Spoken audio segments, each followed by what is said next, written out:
మీ ల్యాప్టాప్లో కానీ లేదంటే మీ డెస్క్టాప్లో కానీ మ్యూటరెంట్ అన్ఇన్స్టాల్ చేస్తున్నట్లయితే మీరు అన్ఇన్స్టాల్ చేయకుండా మీకు ఒక టైప్ ఆఫ్ ఎర్రర్ చూపిస్తుంటుంది. ఆ ఎర్రర్ ఇప్పుడు మనం రిజాల్వ్ చేద్దాం.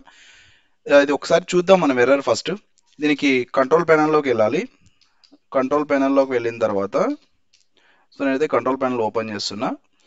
వన్స్ కంట్రోల్ ప్యానల్ ఓపెన్ చేసిన తర్వాత ప్రోగ్రామ్స్లోకి వెళ్ళండి, ప్రోగ్రామ్స్ అండ్ ఫీచర్స్.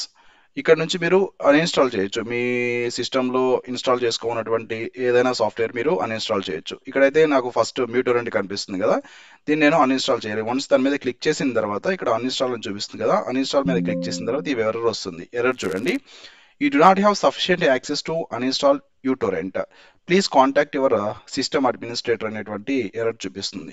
యాక్చువల్గా అయితే నేను ఆల్రెడీ యూటరెంట్ సాఫ్ట్వేర్ ఈ సిస్టంలోంచి అన్ఇన్స్టాల్ చేసా.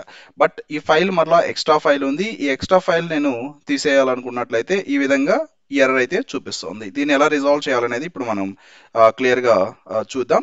సో దీనికైతే ఫస్ట్ మీరు విండోస్లోకి వెళ్ళండి. విండోస్లోకి వెళ్ళిన తర్వాత ఇక్కడ రన్ ఓపెన్ చేయండి.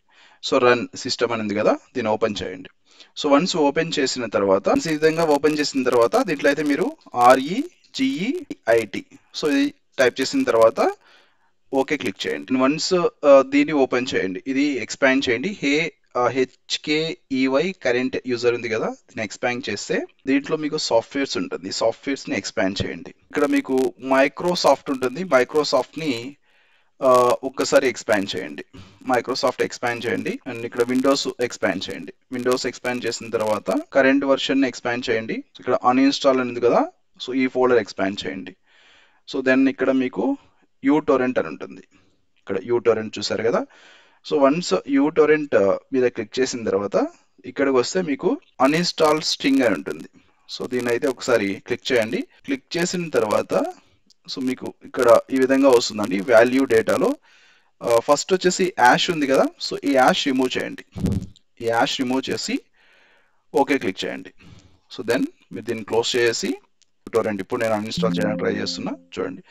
So an error occurred while trying to uninstall uTorrent. It may have already be uninstalled. Okay, so మీరు వన్స్ ఎస్ క్లిక్ చేశారంటే ఈ uTorrent అనేటువంటిది కనిపించకుండా పోతుంది, చూడండి. Okay, that's it. So even ఇప్పుడు మీరు సెట్ చేసినా కానీ టొరెంట్ అనేది ఉండదు. So that's it guys. Thank you. Hope you like this video. Thank you very much.